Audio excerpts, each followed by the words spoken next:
Kepala Badan Gizi Nasional Dadan Hindayana menyampaikan permintaan maaf karena maraknya kasus keracunan makanan bergizi gratis atau MBG di sejumlah daerah. Dadan mengaku bakal melakukan evaluasi terhadap seluruh satuan penyelenggara pangan gizi atau SPPG. Memang kami menyadari ya, tidak semua SPPG melakukan implementasi kegiatan sesuai SOP sehingga ada beberapa kesalahan prosedur yang dilakukan. Oleh sebab itu kami mohon maaf untuk keteledoran tersebut. Seperti contoh ya, di Garut itu, ini keteledorannya sederhana. Ketika mau mengirim ke satu sekolah, nasinya habis. Ya, karena artinya ada satu hal teknis mendadak di lapangan, sehingga ayam wokunya terlambat dikirimkan. Kemudian yang di Bandung itu masaknya terlalu awal. Padahal kami mensyaratkan kalau masak itu paling cepat jam 1 malam. Kalau bisa jam 2, sehingga pada saat dikirimkan itu masih dalam keadaan segar. Kasus keracunan MBG terus berulang. Bagaimana agar kasus ini bisa disikapi lebih serius? Bisakah kasus keracunan MBG ini dibawa ke ranah pidana? Kita ulas bersama politisi Partai Gerindra, Hendarsam Marantoko. Selamat malam. Selamat malam. Terima kasih telah bergabung. Dan pakar hukum pidana Jamin Ginting. Selamat malam, Bang Jamin. Selamat malam. Salam sehat. Salam sehat. Dan salah satu orang tua dari siswa yang mengalami keracunan ada Ibu Asnah. Selamat malam, Ibu Asnah. Ya, selamat malam. Sehat ya, Bu? Ya. Ibu, saya mau nanya Ibu dulu. Gimana kondisi anak Ibu sekarang, Bu? Alhamdulillah agak membaik. Cuman terkadang masih sesek, masih sakit perutnya, masih sesek. Jadi mungkin bisa diceritakan lebih jauh apa yang dialami putri Ibu mungkin awalnya begitu, apakah mual atau beberapa jam setelah mengkonsumsi MBG atau seperti apa, Bu? Ya, gara-gara awalnya habis makan itu 30 menit ya dari makannya. Yaitu pertama-tama pusing, mual, sama sesek. Sama agak gimana ya, Bu ya? Tangannya kayak sakit satu gitu ya. Kayak kejang-kejang gitu. Awalnya apakah anak Ibu cerita ke Ibu misalnya sebelum mengkonsumsi MBG, misalnya mencium aroma makanan yang tidak normal? Iya, ada. Itu ada 2 macam katanya. Ada 2 macam, apa aja Bu menunya, Bu? Ya. Menunya cuman ayam tepung ya, ayam tepung, nasi, sama sambal, sayuran, sama stroberi. Dan sekarang kondisi anak Ibu sudah mulai membaik, tapi apakah mungkin ada gejala demam atau seperti apa? Cuman perutnya sakit, terkadang sesak. Sudah. Terkadang sesak. Bu, saya konfirmasi. Kan sekolah anak Ibu ini sudah menerima MBG cukup lama berarti ya? Iya. Nah, kejadiannya baru sekarang? Iya, kejadiannya baru sekarang. Rame-rame di satu kelas? Iya, satu kelas. Lalu apakah sebelum konsumsi misalnya anak Ibu cerita tidak ada pengawasan atau mungkin guru di sekolah tersebut juga mungkin memeriksa dulu menu MBG setiap sebelum dikonsumsi kepada sang anak? Iya, diperiksa dulu. Ya. Diperiksa dulu? Iya, diperiksa dulu. Tapi nyatanya ternyata kok ya jadi begini. Saya juga heran. Oke, baik. Saya ke Pak Hendarsam dulu. Program MBG, program prioritas, dadanya fantastis. Ya. Harusnya negara tanggung jawab, malah ini program bikin masalah. Kenapa berulang-ulang kasus keracunan terus terjadi menurut Anda? Jadi gini, kita melihatnya bahwa program ini kan banyak diklaim oleh beberapa orang adalah program yang populis ya. Padahal memang kalau saya pribadi ini bukan program populis. Karena seperti kalau saya analogikan bahwa ya kan keberhasilan mungkin ya kan dari penerima manfaat siswa-siswa 5,2 juta ya per hari mereka mendapatkan makanan bergizi gratis. Kemudian ada keracunan ya. Ini yang cukup besar, yang jadi spotlight tentunya yang ini, Ya. ya kan gitu kan. Jadi ini bukan program populis, bukan program yang populer sebenarnya, tapi bukan itu maksudnya. Kita harus membedakan, mengeskalasikan dua hal, bahwa kita harus sama-sama programnya adalah program yang sangat strategis dan sangat baik untuk apa namanya itu SDM kita ke depannya, ya itu dulu yang pertama. Nah, jadi kedua tantangannya memang di tata kelola tadi. Nah, tinggal satu kita apa namanya itu saya pribadi sangat prihatin dengan kejadian yang dialami oleh anak-anak kita, Bu Asnah, juga dengan teman-temannya mengalami hal tersebut. Dan tadi kan kalau kita dengar sudah mendapatkan manfaat selama ini, baru sekali ini terjadi. Nah sekarang kan masalahnya teman-teman media umpama kayak gitu ya, apakah pernah memberitakan dari sekolahnya Ibu Asnah ini terhadap apa namanya itu proses pelaksanaan yang sebelum-sebelumnya yang tidak ada masalah. Kan gitu kan, tapi kita juga tidak mengenyampingkan bahwa ketika ada masalah di situ harus ada koreksi, kan gitu, ya kan, di situ harus ada koreksi. Dan Gini Bang, gimana? Maaf kalau saya potong, masalahnya kasusnya ini kan berulang. Ya berulang. Dari data BGN sendiri 4.000-an, dari Kepala Staf Kepresidenan lebih dari 5.000-an. Ya. Jadi ini bukan angka yang kecil. Ketika kita berani mengatakan bahwa memberikan gizi kepada anak-anak, tapi yang terjadi justru sebaliknya. Saya rasa jangan diringankan gitu loh Bang. Makanya pertanyaan kayak gini, berulang itu di satu tempat, di tempat Bu Asnah ini sudah berulang, atau di tempat lain. Jadi berkata-kata berulang itu, ya kan, kalau berulang di satu di Bandung dapur, agak berulang sih Bang. Ya enggak, maksud saya satu dapur. Satu yayasan. Iya satu dapur, ini berulang atau tidak. Nah kan gitu, jadi kan ini apa nama itu statement yang bisa menyesatkan. Berulang itu ya kan, apakah di satu tempat di satu dapur saja ini berulang, kalau ini bahaya ya kan, ini dapurnya nggak beres ya kan. Tapi kalau berulang kejadiannya, saya hampir bisa katakan 5 tahun atau 10 tahun tetap akan ada kejadian. Ini kan tetap akan ada, saya bisa disclaimer, akan tetap ada kejadian yang seperti ini. Tetap ada nggak yakin sama dapur MBG kualitasnya? Sekarang masalahnya gini, nggak ada MBG juga, kasus keracunan nasi basi, makanan basi itu akan tetap ada. Orang catering itu pasti tetap ada, itu masalahnya, ya kan? Cobalah kita berpikir jernih, ya kan? Jadi dipisahkan dulu. Kalau masalah berulang, kalau satu dapur sudah berulang kali melakukan hal tersebut, itu dapurnya bermasalah.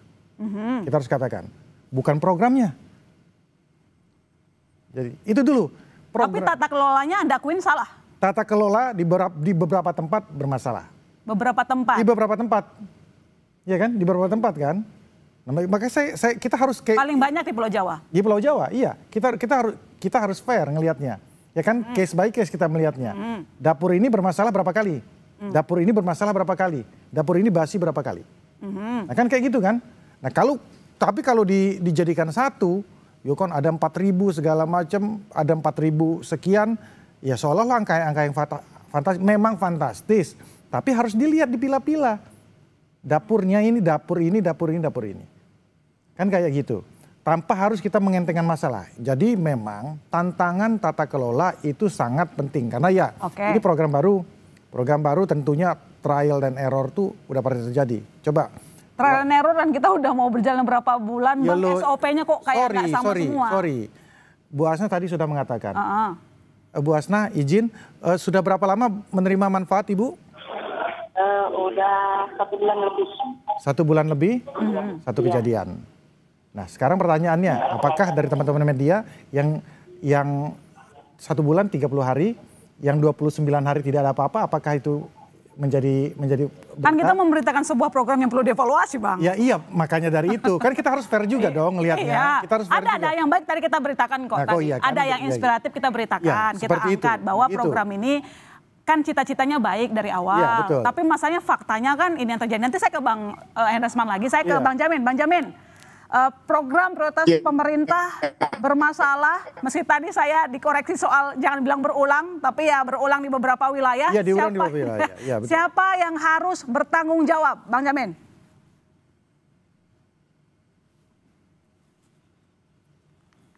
Bang Jamin dengar suara saya?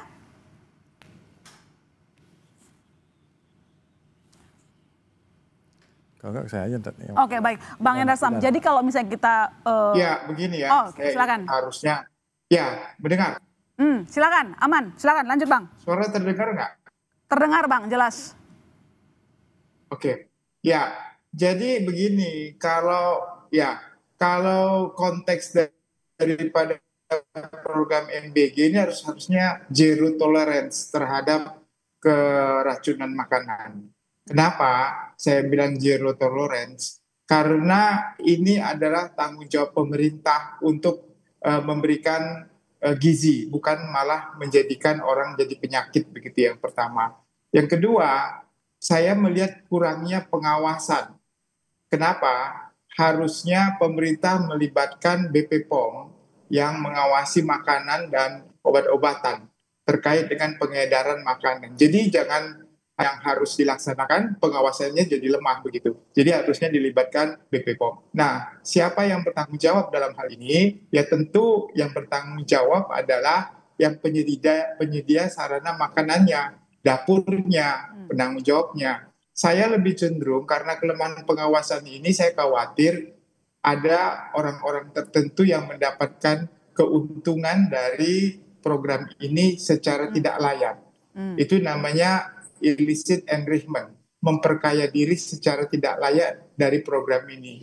Apakah karena dia di-backingin atau dia menggunakan nama orang lain untuk dapurnya, tetapi sebenarnya dia yang mendapatkan keuntungan, pejabat negara contohnya, atau juga kemungkinannya ada anggota DPR yang memiliki, yang kita dengar punya dapur sendiri atau orang lain menggunakan. Nah, kalau ada sampai aliran dana kepada pejabat negara, aliran dana kepada anggota dewan yang menggunakan itu dan itu mengakibatkan ada keracunan, itu harus diperiksa juga begitu. Jadi ada peran di sini khususnya juga kejaksaan dan KPK untuk boleh mengawasi peredaran keuntungan ataupun aliran dana terkait dengan program ini. Oke, baik Bang Hendra Sam, ini harusnya zero tolerance kata Bang Jamin. Lalu kemudian pengawasannya kemana selama ini, bahkan udah masuk ke masalah hukum. Kecurigaannya jadi orang itu jadi skeptis gitu sama MBG, Bang. Ya, nggak masalah. Makanya ini kan bukan program yang populis ya, kita katakan ya. Tapi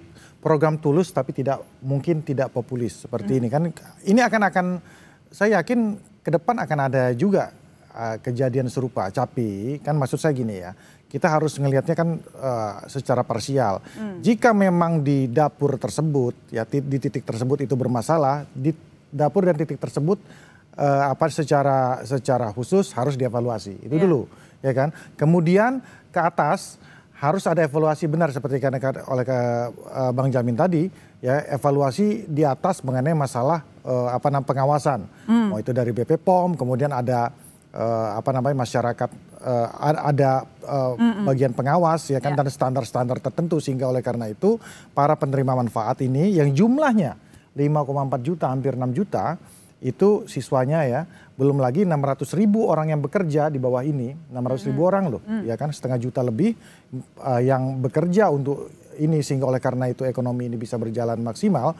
Ini tidak menjadi korban. Jadi ibaratnya ya, kita kalau pengen nangkep ikan, jangan kita pakai bom, ya kan? Sehingga oleh karena itu, ya kan, tangkap ikan yang satu, ya kan, tanpa harus membunuh ikan-ikan yang lain, yang sehat, ya kan, dapur-dapur yang benar, yang sehat, itu maksud saya. Jadi jangan goalnya kita, ini kan ada seolah anasir arahnya ini program pengen dihentikan. Loh, kalau program ini dihentikan, kasihan dong masyarakat, adik-adik kita, anak-anak kita yang 5,4 juta penerima manfaat ini, yang selama ini makan aja susah, ya, makan aja susah. Habis itu 600.000 orang, ya, yang selama ini tidak mendapatkan pekerjaan, ya kan, dengan adanya ini dia mendapatkan pekerjaan, ya kan. Jadi kita harus fair juga. Kalau memang dapurnya bermasalah, kita evaluasi. Pendekatannya banyak. Ya, salah satunya pendekatan administratif, ya kan, pengawasan. Bisa juga kalau memang dia ada faktor kesengajaan, dia bisa dipidana. ada faktor kelalaian bisa dipidana juga. Intinya dari pusat harus tegas gitu lah ya Bang. Iya, Ini benar. kan, Nah, kan mau itu yang harus programnya dilihat. berjalan dengan baik. Oh iya Artinya dong, tindak tegas orang-orang yang main-main di sana atau mungkin tidak hati-hati. Jadi ya Bang, kita Bu Hasnah, kita prihatin dan termasuk semua adik-adik kita, anak-anak kita yang menderita pada saat ini prihatin. Mudah-mudahan khusus di Bu Hasnah di daerah mana? Bandung. Di Bandung, mudah-mudahan ke depan dengan evaluasi ini tidak akan terjadi lagi. Oke. Kita awasi.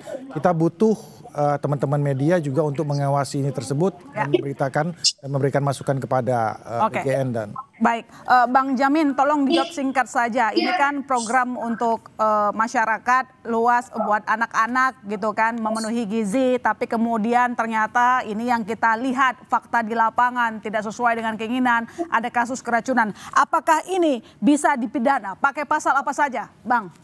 Ya, tentu kalau kita terkait dengan pemidanaan, ada di pasal 359 kalau mengakibatkan kematian, kelalaian yang mengakibatkan kematian. Tapi kalau nggak ada kematian, di pasal 360, kelalaian mengakibatkan luka berat, itu bisa diterapkan. Lalu ada undang-undang tentang kesehatan, itu diatur terkait dengan peredaran makanan yang tidak memenuhi ketentuan pangan yang mengakibatkan kerusakan atau mengakibatkan orang lain menjadi menderita, itu juga bisa undang-undang kesehatan. Bahkan undang-undang perlindungan konsumen, kalau kita mau jujur, mereka bagian dari konsumen tidak mendapatkan distribusi makanan yang berdasarkan standar distribusi makanan dan kualitas makanan yang baik. Itu juga bisa dijadikan dasar pemidanaan karena di undang-undang kesehatan dan perlindungan konsumen dan KUHP ada yang mengatur itu. Maka saya minta supaya penyedia jasa dapur makanan ini yang bertanggung jawab untuk melakukan itu. Makanya yang paling penting adalah pengawasan, standarisasi.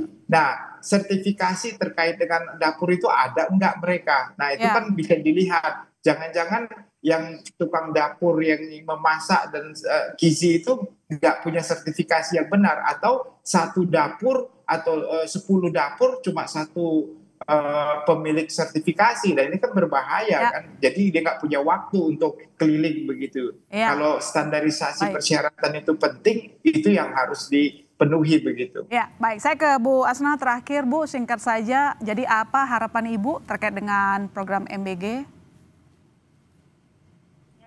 Ya ditingkatkan lagi lah ininya ya. Jadi kita selaku orang tua itu jadi was-was. Jadi kita khawatir anak kita terkena lagi, gimana lagi. Anak saya 2 yang terkena. Cuman yang satu alhamdulillah yang masih kecil yang lagi di MI. Ya cuman nggak terlalu parah sama kayak kakaknya gitu. Baik.